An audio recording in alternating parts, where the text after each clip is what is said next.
Hi guys, I'm here in my driveway again. I have energy. I've got a full face of makeup on. Yoni and I just filmed, I think, episode 11, 12, and 13 of season 2, so I'm going to talk to you. This is my second kind of reinterpretation of a movie that was received kind of awkwardly a long time ago. The last time I talked about Lady in the Water. This time I wanted to talk to you very briefly about one of the concepts in Hancock. It's a superhero movie. If you haven't heard of it, it's a Will Smith superhero movie, and it adds this strange, like, God subplot, or like these humans who actually realize that they're gods. When they get together, they actually lose their powers and become human, and then like they start getting chased down by these kind of random people who are not actually given a backstory, and you have no idea why they're being hunted by these people who just don't want them to survive.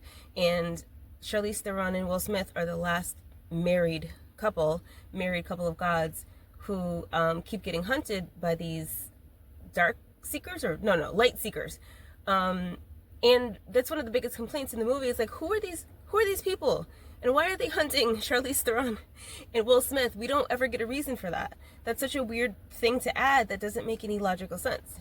And something that I kind of realized after I started doing a bit of research on what happens when you raise your vibration and you become a better and better version of yourself over time, and the people around you start acting funny. They start acting weird, and all of a sudden someone who's been in your life for a long time all of a sudden can't stand you, or all of a sudden starts criticizing you, or has a bad attitude, or they're just acting weird, and you think you're just being you. You think you're just like, we've had a good time for the past 5, 10, 15, 20 years. Like, what's going on?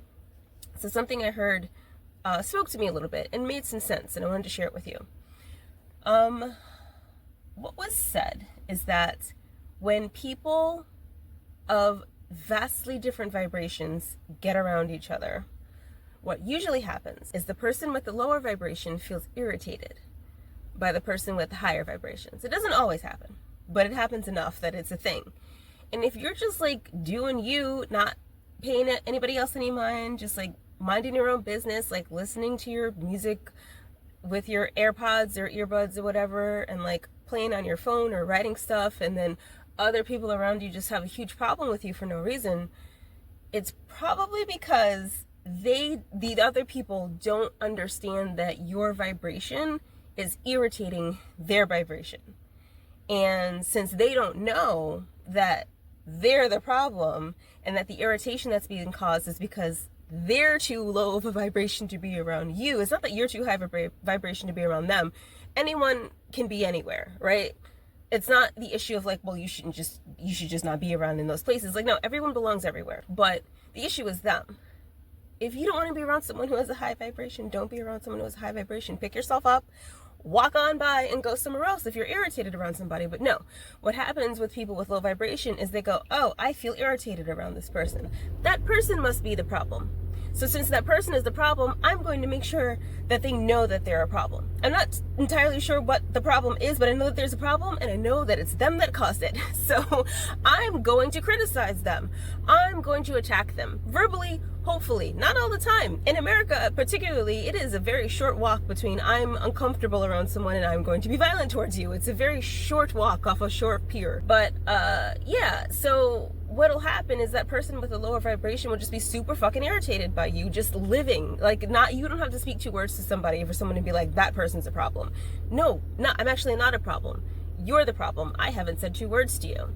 So I thought that was interesting. I wanted to share that with you. And I also wanted to relate it back to Hancock, where I kind of understand a little bit where this like light seeker, we must kill the gods thing came from.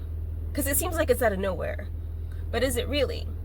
Charlize Theron and Will Smith and Hancock are gods, which means that they are like the highest level of vibration you can be while being in a human body. And what happens? It brings out all the crazies from the woodwork, and these people want to kill them. Why? Because they think they're a problem. Why do they think they're a problem? Because it's just kind of the way it works. They're just a problem. And because I'm so uncomfortable, and because I think you're such a problem, I need to get rid of you. Like that, and it's just that simple. There's no like logic to it. There's no like understanding it. It's just the way it is, unfortunately. The higher you vibe and the brighter your shine, the more people are going to hate on you. And the way that some people put it is, even the brightest day, the brightest star in the galaxy, when light shines that brightly, it's always going to cast shadows. There's no such thing as brightness and light everywhere. There's always going to be shadows that are cast because of it. These people are shadows. Your friends who you've gotten along with forever, and then all of a sudden start attacking you and criticizing you and making you a problem when there's no problem actually that exists. Whatever problem there is exists in their head and it's not real. You're probably at different vibrational levels now. And it's, when you were here, it was fine. And when you were here, it was fine. And then you were here and it wasn't fine. And it might have taken 10 years to get there, but it happened. And now you have to decide if you're willing to be shat on by someone who calls themselves your friend for the next however many years you're willing to have them in your life, or if you're just willing to be like, you know what? No, this isn't okay.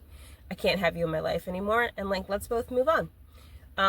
Or if you're in a relationship where that's the case and one of you is evolving faster than the other, and now you just don't get along and you don't speak the same language and everything is a trigger and everything's a problem and you don't understand why. Well, that's why. So yeah, I understand Hancock. If you watch Hancock in like a semi-spiritual way, it makes more sense. Think about watching Hancock again and put it in the lens of, this is a spiritual tale about vibration and light seeking and darkness, and it makes more sense than just the superhero aspect that they used for it. It's a much better movie if you watch it that way, because fewer things need to make logical sense in it. But yeah, I just wanted to let you know that there's another weird, confusing movie out there outside of Lady in the Water by M. Night Shyamalan. But anyway, just wanted to share that with you. I gotta start singing my next song. Okay, bye.